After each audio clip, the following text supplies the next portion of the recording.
નમસ્કાર મિત્રો. જીવન એક પડકાર છે અને આપણે તે પડકારનો સામનો કરવો પડે છે, નહીંતર આપણે તેની સામે હારી જઈએ છીએ.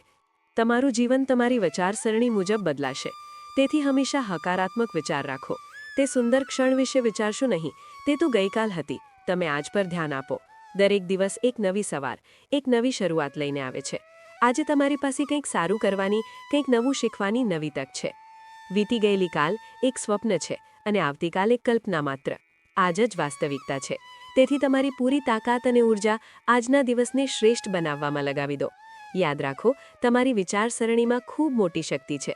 તમે જેવું વિચારો છો તેવા જ બનતા જાઓ છો.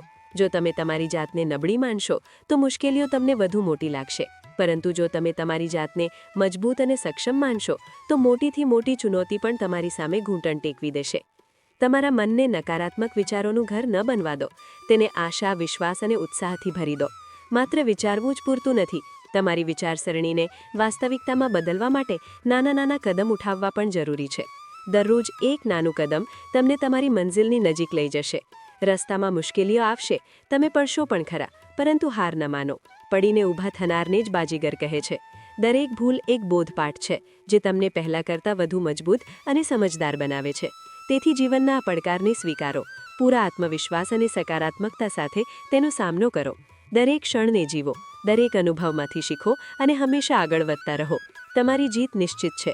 મિત્રો, વિડીયોમાં આગળ વધતા પહેલાં મારા સૌ વહાલા કૃષ્ણ ભક્તોને નાનકડી વિનંતી છે કે શ્રી કૃષ્ણનું નામ લઈને વિડીયોને લાઇક કરી દો અને કમેન્ટ બોક્સમાં દિલથી રાધે રાધે લખી દો. તમારી તમામ મનોકામનાઓ પૂર્ણ થાય. તો ચાલો ભક્તો, વિડીયો શરૂ કરીએ. ઘણા સમય પહેલાંની વાત છે. એક મહાત્મા એક ગામમાંથી પસાર થઈ રહ્યા હતા. તે ગામમાં એક તળાવ હતું. મહાત્મા અને તેમના તમામ શિષ્યો તળાવ પાસે આવીને રોકાયા. ત્યારે જ ત્યાં એક છોકરો પોતાની માતા સાથે પાણી ભરવા આવ્યો. તે છોકરાની નજર મહાત્મા ગુરુ પર પડી. તે મહાત્માને પહેલાંથી જ ઓળખતો હતો. તેને ખબર હતી કે મહાત્મા ખૂબ જ્ઞાની છે અને તેઓ બધાના પ્રશ્નોના ઉત્તર આપે છે. તેઓ બધાની સમસ્યાઓનું સમાધાન પણ બતાવે છે. તે તેમની પાસે ગયો અને બોલ્યો, હું કંઈક ખૂબ મોટું કરવા માંગુ છું, પરંતુ જ્યારે હું કંઈક કરવાનો પ્રયાસ કરું છું ત્યારે હું તે કાર્ય પૂરું કરી શકતો નથી. મને સમજાતું નથી કે હું ક્યાં ભૂલ કરી રહ્યો છું. તેથી હું તમને આ પ્રશ્ન પૂછવા માંગુ છું કે લક્ષ્ય પ્રાપ્ત કરતી વખતે એવી કઈ કઈ મુશ્કેલીઓનો સામનો કરવો પડે છે, જેને પાર કર્યા પછી જ કોઈ વ્યક્તિ સફળ થઈ શકે છે? મહાત્માએ તે છોકરાની તરફ હસીને કહ્યું, જ્યાં સુધી તું તારા લક્ષ્ય તરફ કદમ નથી વધારતો ત્યાં સુધી સફળતા સાથે જોડાયેલો દરેક પ્રશ્ન અને દરેક ઉત્તર અધૂરો છે. મહાત્માએ આ ઉપદેશ પૂરો કરીને પોતાના તમામ શિષ્યો સાથે આગળની યાત્રા ચાલુ રાખી. તે છોકરાએ પણ પોતાની માતા સાથે ઘરે પાછા ફરવાનો નિર્ણય લીધો અને ઘરે પાછો આવી ગયો. બીજા દિવસે જ્યારે તે છોકરો પોતાની માતા સાથે તળાવ પર પાણી ભરવા આવ્યો ત્યારે તેણે જોયું કે ગઈકાલે તળાવમાં જે કમળની માત્ર કળીઓ હતી તે આજે પૂરી રીતે ખીલી ચૂકી હતી. તેની માતાને આના પર વિશ્વાસ નહોતો થતો. તેણે પોતાની માતાને કહ્યું, કમોસમે આટલા બધા ફૂલો એકસાથે ખીલવા, આવી ઘટના તો મેં આજ સુધી નથી જોઈ. આ બધું મહાત્માના અહીં આવવાને કારણે થયું છે, અર્થાત આ તેમનો જ પ્રભાવ છે. તે સમયે તે છોકરો વિચારોમાં ખોવાઈ ગયો. તેણે તરત જ તળાવમાંથી એક કમળનું ફૂલ તોડ્યું અને મનમાં એ વિચારવાનું શરૂ કર્યું કે જો તળાવની આ સુંદરતા મહાત્માના પ્રભાવના કારણે છે તો મારે મહાત્માને જરૂર મળવું જોઈએ. કદાચ દેવ મને કંઈક શીખવવા માટે સંકેત આપવા માંગતા હોય. વિચારતા વિચારતા તેણે નક્કી કરી લીધું કે તે મહાત્માને જરૂર મળશે અને મહાત્માનો તે અવાજ તેના મનમાં ગુંજી રહ્યો હતો, જ્યાં સુધી તું તારા લક્ષ્ય તરફ કદમ નથી વધારતો ત્યાં સુધી સફળતા સાથે જોડાયેલો દરેક પ્રશ્ન અને દરેક ઉત્તર અધૂરો છે.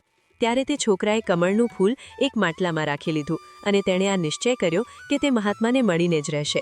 તેના મનમાં જે પણ પ્રશ્નો હતા તેમના ઉત્તર જાણવાનો તેણે નિશ્ચય કર્યો. તે છોકરાએ તરત પોતાની માતાને કહ્યું, હું મહાત્માને મળવા જઈ રહ્યો છું. તેઓ બહુ દૂર નહીં ગયા હોય.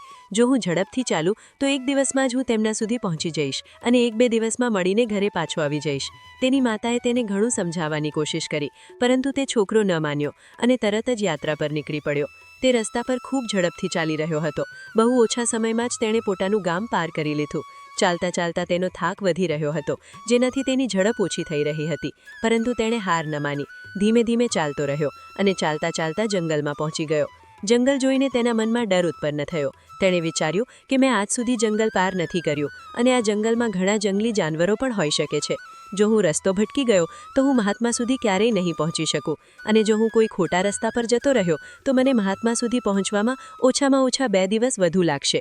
જો તેઓ મારાથી ખૂબ આગળ નીકળી જશે તો મને બાકીના રસ્તાઓની પણ ખબર નહીં પડે અને પછી હું તેમને ક્યારેય નહીં મળી શકું. તે છોકરો આ જ વિચારોમાં ડૂબેલો હતો. ત્યારે જ તેણે જોયું કે એ જ રસ્તા પરથી એક ઘોડેસવાર આવી રહ્યો હતો. છોકરાએ તે ઘોડેસવારને કહ્યું, શું તમે મને જંગલ પાર કરાવી દેશો? મારે મહાત્માને મળવું છે અને મારે આ કમળ તેમને આપવું છે. આના પર ઘોડેસવારે કહ્યું, હું તમને જંગલ પાર ન કરાવી શકું, પણ હું તમારી મદદ કરી શકું છું. આ કમળવાળું માટલું હું મહાત્મા બુદ્ધ સુધી પહોંચાડી શકું છું. છોકરાએ ફરી વિચાર્યું, જો હું પગપાળા ચાલું તો ઘણો સમય લાગશે અને કદાચ હું મહાત્માને ન મળી શકું, પરંતુ જો હું આ માટલું આ ઘોડેસવારને આપી દઉં તો તે બહુ જલ્દી મહાત્મા સુધી પહોંચાડી દેશે. આનાથી મારું કામ સરળ થઈ જશે અને હું મનમાં જે ઈચ્છું છું તે પણ પૂરું થઈ જશે. ઘણો સમય વિચાર કર્યા પછી તેણે નિર્ણય લીધો કે તે માટલાવાળું કમળ ઘોડેસવારને આપી દેશે. તે માટલાને ઘોડેસવારના હાથમાં સોંપવાનો જ હતો. ત્યારે જ તેને યાદ આવ્યું કે આ કમળને મહાત્મા સુધી પહોંચાડવા પાછળનો તેનો ઉદ્દેશ્ય શું હતો. ત્યારે તેના મનમાં એક બીજો વિચાર આવ્યો, જો હું આ માટલાવાળું કમળ લઈને મહાત્મા સુધી ન પહોંચ્યો તો મારા પ્રશ્નોના ઉત્તર મને કેવી રીતે મળશે? આ વિચારીને તેણે નિર્ણય લીધો કે તે આ માટલું ગહીં આપે. ઘોડેસવારે તેને આગળનો રસ્તો બતાવી દીધો અને તે એ જ રસ્તા પર ચાલવા લાગ્યો. હવે સાંજ પડવાની વેળા હતી અને તેના મનમાં અનેક સવાલો ઉઠવા લાગ્યા. સાંજના સમયે જો તે જંગલમાં ભટકી ગયો તો શું થશે? આવું વિચારતા તેને પછતાવો થવા લાગ્યો. જ્યારે તેની નજર કમળ તરફ પડી, તેને મહાત્માની યાદ આવી. તેમના સ્મિતે તેનામાં પ્રેરણાદાયક ઊર્જાનો સંચાર કરી દીધો હતો. તેના મનમાં મહાત્માને મળવાની તીવ્ર ઈચ્છા ફરીથી જાગૃત થઈ ગઈ અને તે હવે નિશ્ચિત હતો કે તે પોતાને માર્ગ પર આગળ વધશે. જ્યારે તેણે જંગલની સીમા પાર કરી લીધી ત્યારે તેણે અનુભવ્યું કે જ્યારે જ્યારે તે પોતાના ઉદ્દેશ્યને યાદ કરે છે ત્યારે ત્યારે રસ્તાની મુશ્કેલીઓ ઓછી થતી જતી હતી. આ ઘટના માત્ર એ છોકરાની વાર્તા નથી, પરંતુ આ દરેક વ્યક્તિ સાથે થાય છે. આ પછી તે છોકરાને એ અહેસાસ થયો કે તેણે પોતાના ઉદ્દેશ્ય યાદ રાખવાનો છે અને ધીમે ધીમે આગળ વધતા રહેવાનું છે. ચાલતા ચાલતા તે ઘણો થાકી ચૂક્યો હતો અને જ્યારે તેણે જંગલ પાર કર્યું ત્યારે તેને એક નાનકડી ઝૂંપડી દેખાઈ. તે ઝૂંપડીમાં એક સુંદર સ્ત્રી રહેતી હતી. સ્ત્રીએ છોકરાને પાણી પીવડાવ્યું અને પૂછ્યું, તું આ રીતે કેમ ભટકી રહ્યો છે? છોકરાએ ઉત્તર આપ્યો કે તે મહાત્માને મળવા જઈ રહ્યો છે. બીજી તરફ તે સ્ત્રીના મનમાં તેના પ્રત્યે પ્રેમ જાગી રહ્યો હતો. તેણે છોકરાને રોકવા ચાહ્યો અને કહ્યું, આજે તું અહીં જ રોકાઈ જા. છોકરો સમજી ગયો કે તે તેને પસંદ કરવા લાગી છે. છોકરાએ વિચાર્યું કે શા માટે હું અહીં જ ન રોકાઈ જઉં? છોકરો આ વિષયમાં વિચારતો રહ્યો ત્યાં સુધીમાં તેના મનમાં ફરીથી મહાત્માની એ વાત યાદ આવી ગઈ. તેને અહેસાસ થયો કે તે આટલે દૂર શા માટે આવ્યો છે. છોકરાએ તરત જ કમળ તરફ જોયું અને તેને પોતાનો ઉદ્દેશ્ય યાદ આવી ગયો. તેને ઝડપથી નિર્ણય લીધો કે તે આગળ પોતાના લક્ષ્ય તરફ વધશે. તેણે છોકરીને ના પાડી અને પોતાને માર્ગ તરફ પ્રસ્થાન કરી દીધું. તેને એક વાતનું સ્મરણ થયું કે કોઈ પણ વસ્તુ કે વ્યક્તિ જે આપણને આપણા ઉદ્દેશ્યથી ભટકાવવાનો પ્રયાસ કરે તેનાથી તરત જ અંતર બનાવી લેવું જોઈએ અને આપણે આપણું ઉદ્દેશ્ય યાદ રાખવું જોઈએ. તે છોકરો વિચારતો વિચારતો આગળ વધી રહ્યો હતો કે ત્યારે જ રસ્તામાં એક વૃદ્ધ વ્યક્તિ મળ્યો. તેણે વૃદ્ધને પૂછ્યું, બાબા, શું તમે આ રસ્તેથી મહાત્માને જતા જોયા છે? વૃદ્ધ વ્યક્તિએ કહ્યું, તને કદાચ કોઈ ગેરસમજ છે. અહીંથી કોઈ પણ ઋષિમુનિ પસાર નથી થયા. આ સાંભળીને તે છોકરો ગભરાઈ ગયો. તેને લાગવા માંડ્યું હતું કે તે મહાત્માને મળી શકશે નહીં અને હવે એવું લાગે છે કે આ જન્મમાં તેમને મળવું અશક્ય છે.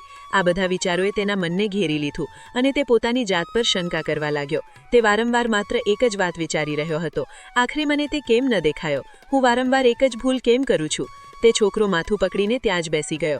ત્યારે જ તેને પોતાની માતાની વાત યાદ આવી કે દરેક ભૂલમાં કોઈના કોઈ બોધપાઠ છુપાયેલો હોય છે જે આપણા જીવનને વધુ બહેતર બનાવે છે.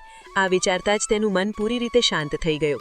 તેણે પોતાની ભૂલ સ્વીકારી લીધી અને તેનું મન શાંત થઈ ગયું. તે એક ઝાડ નીચે બેઠો હતો. ત્યારે જ તેણે જોયું કે કેટલાક પ્રાણીઓ નદીમાંથી પાણી પી રહ્યા હતા. આ બધું જોઈને તેને યાદ આવ્યું કે જ્યારે તે પહેલીવાર મહાત્માને મળ્યો હતો ત્યારે તે પાણી પાસે જ મળ્યા હતા. બધાને પાણીની જરૂર તો પડશે જ. આ વાત સમજતા જ તેને એવું મહેસૂસ થયું કે મહાત્મા પણ એ જ રસ્તેથી ભ્રમણ કરી રહ્યા હશે. પછી તેણે નક્કી કર્યું કે પાછા જવા કરતાં સારું છે કે તે નદીના કિનારે કિનારે આગળ વધતો રહે. એવું વિચારતા જ તેણે નદીના રસ્તા પર ચાલવાનું શરૂ કર્યું. જેમ જેમ તે આગળ વધતો ગયો તેનું મન વધુ હળવું થતું ગયું. આ અનુભવ સાથે તેણે મહેસૂસ કર્યું કે જ્યારે મન શાંત હોય છે ત્યારે આપણું મન ખૂબ હળવું થઈ જાય છે. આપણી બુદ્ધિ પહેલાં કરતાં વધુ સારી રીતે કામ કરવા લાગે છે. તેણે એ પણ મહેસૂસ કર્યું કે પોતાની જાતથી ફરિયાદ કરવી એ એક બહુ મોટી ખામી છે. ચાલતા ચાલતા તેના મનમાં આ વિચાર આવ્યો કે જો તે પોતાના ગામમાં જ રોકાઈ ગયો હોત તો આ બધા અનુભવો ક્યારેય ન મળત. ત્યારે તેની નજર મહાત્માના કેટલાક શિષ્યો પર પડી. શિષ્યોને જોઈને તે ઝડપથી આગળ વધ્યો અને અંતમાં મહાત્મા સુધી પહોંચી ગયો. જ્યારે જ્યારે તે મહાત્માને મળ્યો તો તેણે તેમને પ્રણામ કર્યા અને તરત જ તેમને કમળનું ફૂલ ભેટ કર્યું. મહાત્માએ તે કમળના ફૂલને પોતાના હાથમાં લેતા કહ્યું, બહુ સુંદર. આ કમળ પૂરી રીતે ખીલી ચૂક્યું છે. તારી આ ધીરજ અને સ્મિત જોઈને લાગે છે કે તે રસ્તામાં ઘણા બધા અનુભવો ભેગા કર્યા છે અને તેમને તારા જીવનના પુસ્તકમાં સાચવીને રાખી લીધા છે. આના પર છોકરાએ રસ્તામાં બનેલી બધી વાતો મહાત્માને જણાવી દીધી. ત્યારે મહાત્મા બોલ્યા, હું તારા બધા સવાલોના ઉત્તર આપીશ.